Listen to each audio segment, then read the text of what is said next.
Hi guys, మనం bike కొంటాం కాదు, బైక్ కొన్నప్పుడు రిపేర్స్ వస్తాయి. రిపేర్స్ వచ్చినప్పుడు మంచి షాప్కి వెళ్ళాలి, దగ్గరుండి చేయించుకోవాలి. ఎందుకంటే ఏది పడితే పార్ట్ తీసేసి పిచ్చి పిచ్చి పార్ట్స్ చేస్తూ ఉంటాం.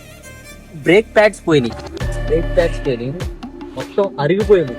మన దగ్గర బ్రేక్ ప్యాడ్ లేదంట, వేరేది ఉంటే దాన్ని కట్ చేసి మనకి వేస్తున్నాడు. నీకు చూపిస్తాను అండి, ఇది మన బ్రేక్ ప్యాడ్లు అరిగిపోయినాయి.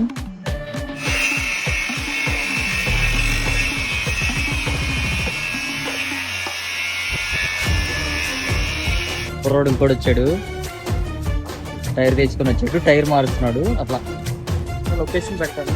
చక్కగా ఏమైనా రిపేర్ ఉంటే ఖచ్చితంగా ఇక్కడికి వచ్చేసి కార్ రిపేర్ అయినా బైక్ రిపేర్ అయినా పెట్టండి. లొకేషన్ ఇక్కడ పెడతాను, మీకు చక్కగా తక్కువ ప్రైస్లో చేయించుకోండి. వాళ్ళకి ఏమన్నా ఎక్కువ ప్రైస్ చెప్తే మన వీడియో చూపించి తక్కువ రేటు తక్కువ ప్రైజ్లో అయిపోతుంది.